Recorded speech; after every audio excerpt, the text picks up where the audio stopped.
속이고 있습니다. 독재국가의 통치가 그렇듯이 우리나라도 제대로 된 지도자가 없다고 할 수 있습니다. 어제 그 더불당과 정부가 당정 협의를 가졌는데요. 예. 그 자리에서 그 대기업, 중소기업 협력 이익 공유제를 발표했습니다. 이익 공유제, 예. 예. 정부와 그 여당이 대기업과 중소협력업체가 이익을 나누는 소위 협력 이익 공유제에 대해서 그 법제화를 하겠다. 이렇게 하고 이제 나섰습니다.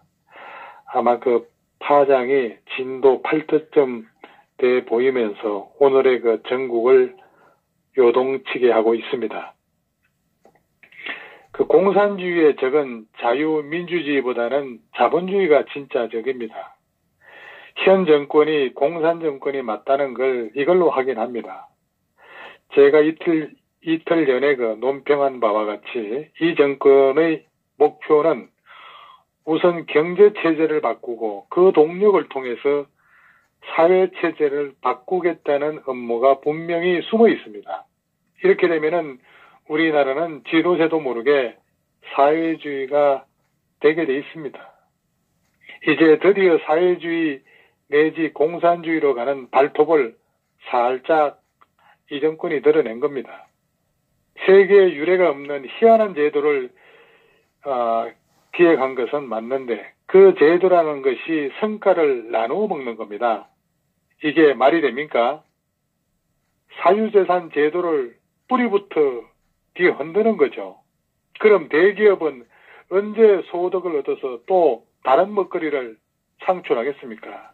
아무리 성과를 거두어도 하청기업에 다 나누어 주면은 어떻게 되겠습니까? 협력 이익공유제라고 하는 것은 대중소기업이 공동으로 정한 목표 매출이나 이익을 달성하면은 대기업이 이익의 일부를 중소기업에 나누어주는 성과 배분 제도를 말하는 거죠. 보다 쉽게 예를 들면은 대중소기업이 신제품을 함께 개발해서 매출 목표치 100억 원을 달성하면은 미리 맺은 배분 계약에 따라 이익을 나누어주는 방법을 법제화하겠다는 겁니다. 대기업, 중소기업의 양극화 해소를 위해 추진하는 고육 지책이지만은 정부가 이를 법제화하는 것은 이거야말로 전 세계적으로 유례가 없는 데다가 기업의 해외 이전을 가속화시킬 겁니다. 협력 이익 공유제. 이걸 더 쉽게 설명하자면은 공산주의보다 더한 공갈주의입니다. 공갈주의.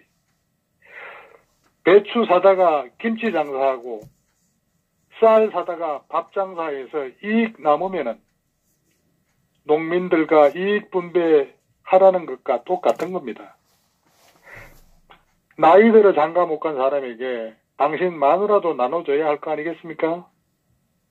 장하성이는 재산이 100억 정도 된다는데 재산 없는 사람들과 이익을 공유해야 할 것이고 자본주의 시장경제의 근간을 뒤흔드는 반헌법적, 반민주적인 발상입니다. 이런 게 바로 국정농단이 아니겠습니까? 이 정권의 그 본색이 드러나고 있는 겁니다. 가진 자의 것도 뺏어서 없는 자에게 주는 것이 공산주의의 기본입니다.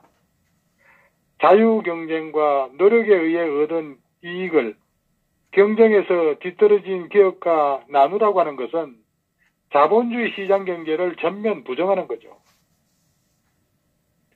이론상으로는 공산주의, 다 함께 잘 살자는 거겠죠.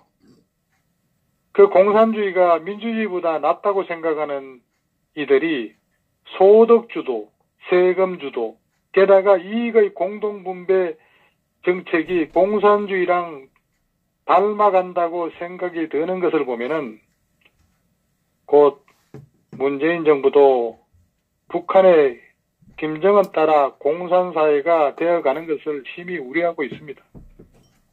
누가 이런 나라에서 기업을 하겠습니까? 누가 투자를 하겠습니까? 누가 살고 싶겠습니까? 이미 더불당과 중소벤처기업부는 국회의원 회관에서 당정협의를 갖고 대기업, 중소기업이 함께 가는 협력 이익공유제 도입 계획을 밝혔습니다.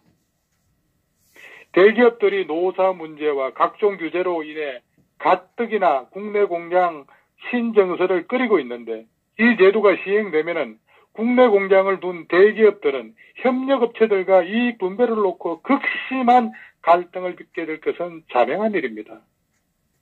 중견, 중소기업 사이에서도 대기업의 해외 이전을 가속화시켜 결과적으로는 국내 협력업체들을 다 죽이는 정책이 될 수도 있습니다.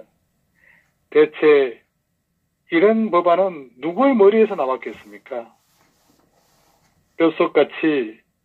뼛속까지 공산주의가 아니고서는 이런 발상할 수 있겠습니까?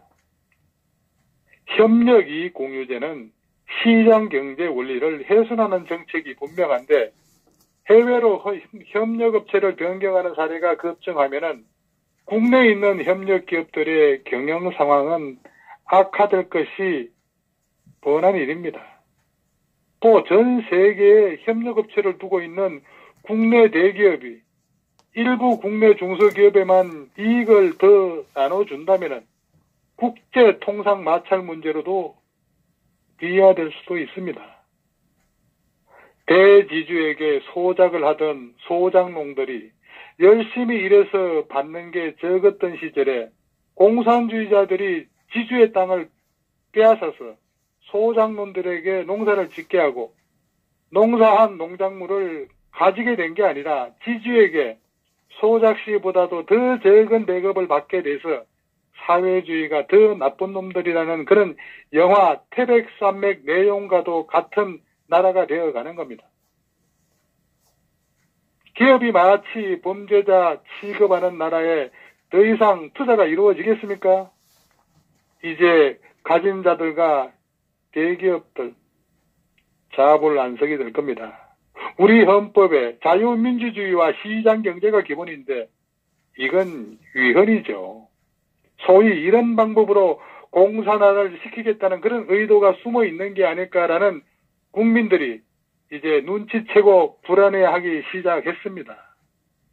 도대체 문재인 정권은 기업이 돈을 벌게 만드는 정책은 단 한 가지로 올바른 것이 없고 대기업을 죽이는 정책만 펴고 있습니다. 이제 반도체 수출도 예전만 못할 것이라고 하는데 이 정부는 어쩌려고 이러는 겁니까? 자동차 산업을 그대로 답습하게 만들고 있습니다. 국민 세금 걷어 인심만 쓰고 돈을 버는 일에는 나 몰라라 하면서 그나마 기업체에서 벌려고 하면은 앞뒤 좌우에 태클만 걸고 있습니다. 경제가 죽어봐야 정신 차릴 문재인 정권입니다. 경제가 거들나도 박근혜 이명박 정권 탓할 것이 뻔합니다. 사유재산도 인정 안 하고 사기업의 이익을 공유화하라는 그런 말은 민주경제에서 언어도 다닙니다. 토지의 국영화 같은 그런 일련의 문재인 정부 들어와서 추진하는 초법적인 행위는 결국 한국의 경제 질서와 나아가서는 세계의 경제 질서를 흐트릴 수 있습니다. 헌법을 바꾸든지 아니면은 위헌결정으로 그러한 정책을 당장 중지해야 할 겁니다. 나중에 아니면 말고식으로 구렁이 담 넘어가듯이 진행하다가 기습적으로 악하는 소리를 경험하게 될지도 모를 일입니다. 공유, 좋은 말입니다. 이왕 공유하자는데 기업의 이익만 공유하면 되겠습니까? 현 정권 권력 구조도 좀 공유하시죠. 더불당, 자한당, 바미당, 그리고 대한애국당도 공유해서 각부 장관, 내각 임명도 공유하고, 그래야 사회주의, 잘 사는 국가 맞습니까? 중국이나 러시아, 남미, 동유럽, 이런 나라, 왜 하필 국민소득 최하위권, 가난한 나라 제도를 답습하고 싶을까요? 지금 후발국가인 중국도 유럽, 미국 같은 그런 세계 각국에 유학생들이 천지빛깔이로 깔려 있고 이제 겨우 눈을 뜨고 국민소득 10,000불 달성했는데 이놈의 현 정권 계속 태기 중인 사회주의를 들고 뭘 하려고 지금 거들먹거리고 있는 겁니까? 가까이 중화인민공화국 중공을 한번 보세요. 사회주의를 표방하고 있지만은 사회 불평등, 계층 간 소득 격차, 공산당 일당 독재, 권력 세습 등 영국의 소설가 조지 오웰의 소설 동물농장의 복사판이라고 할 수가 있습니다. 사회주의의 장점을 주창하지만은 실상은 자본주의의 가장 추악한 측면과 표습을 그대로 답습하고 있습니다. 칼 마르크스도 항복할 공산 독재 국가가 되어가고 있습니다. 조금 있으면 있는 자 재산 빼앗아 없는 자에게 나눠주고 기혼자들은 미혼자들에게 배우자를 공유하라고 하겠습니다. 설상가상, 점입가경, 기업 본사 해외 탈출, 기회 빌미 제공, 경제불황, 가속화 정책이 현실화되고 있습니다. 이 공유 문제는 여기까지 하겠습니다. 그리고 오늘